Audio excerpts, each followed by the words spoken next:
நவ கிரகங்களை அறிவோம் ஜோதிட சேனலுக்கு உங்களை அன்போடு வரவேற்கிறேன். இந்த பதிவில் சுக்கிரன் பெயர்ச்சி பலன் காணலாம்.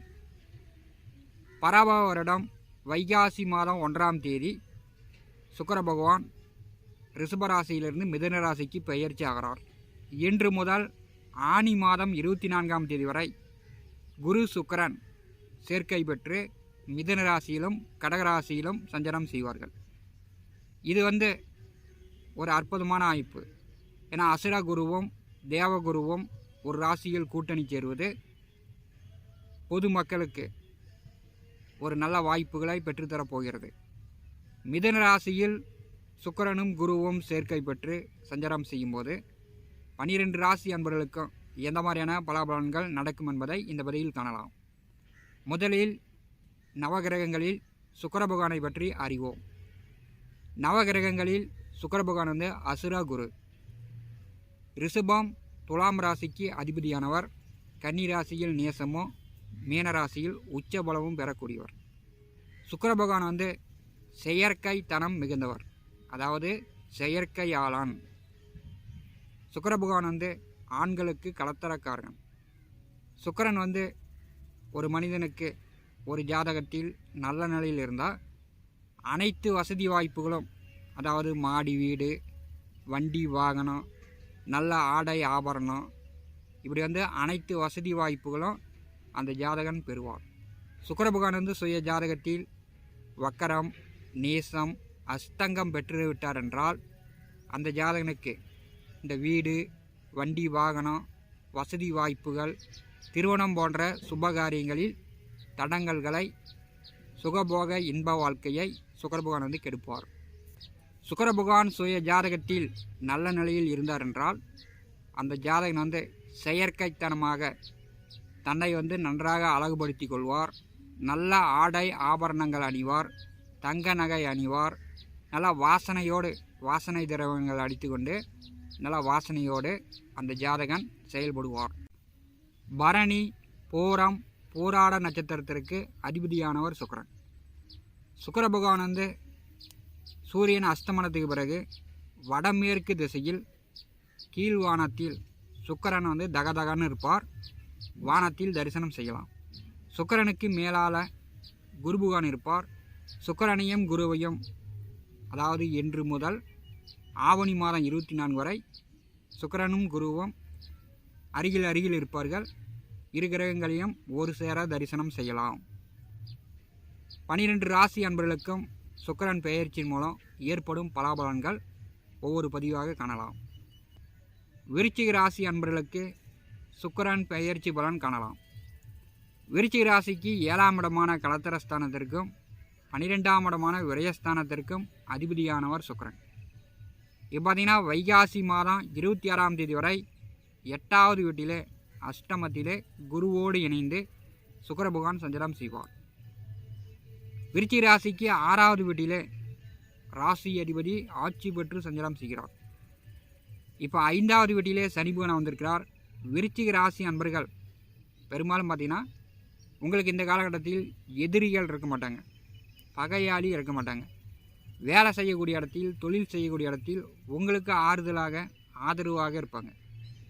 வேலை உத்தியோகத்தில் பதவி உயர்வுக்காக காத்து கொண்டிருப்பவர்கள் இந்த காலகட்டத்தில் முயற்சி செஞ்சுக்கலாம்.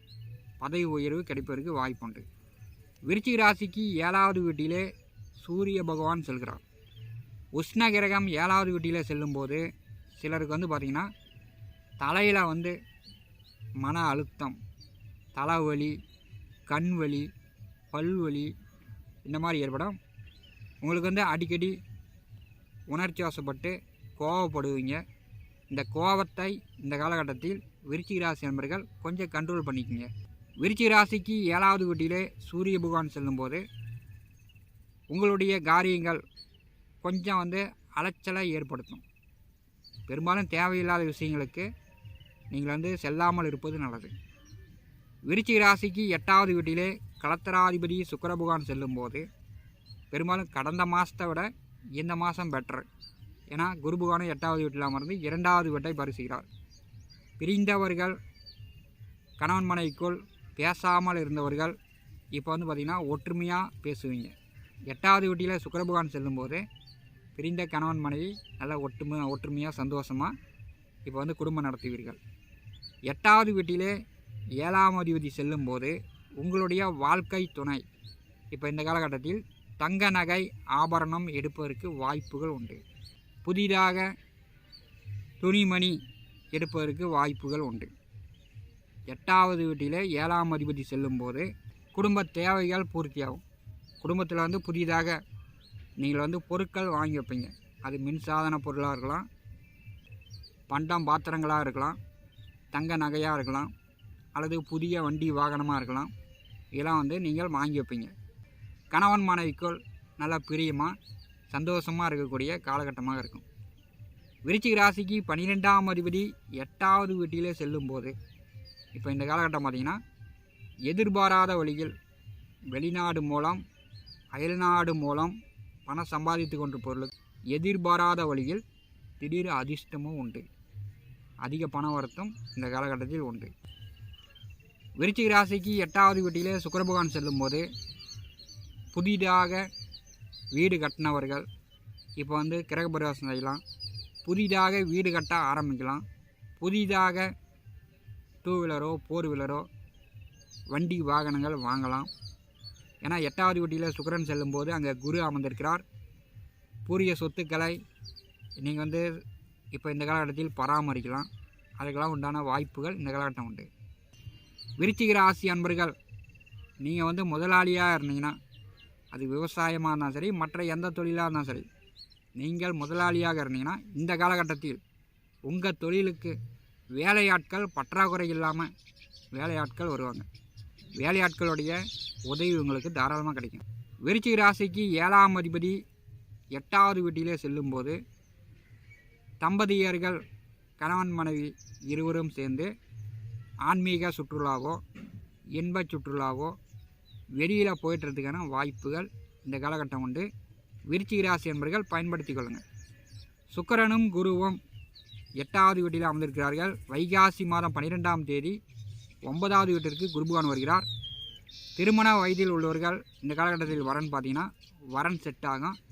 இந்த மாதமே நிச்சயம் பண்ணி திருமணம் செய்யக்கூடிய வாய்ப்பு விருச்சிக ராசி என்பர்களுக்கு உண்டு. இதை வந்து நீங்கள் பயன்படுத்தி கொள்ளுங்கள். நவ கிரகங்களை அறிவோம் ஜோதிட சேனலில் தினந்தோறும் ஜோதிட பலன்கள் பதிவிடப்படும். நம்முடைய சேனலை பார்த்து கொண்டிருக்கக்கூடிய அன்பர்கள் சப்ஸ்கிரைப் செய்து கூடவே இருக்கின்ற ஆல் பட்டன் அழுத்திங்க. நன்றி, வணக்கம்.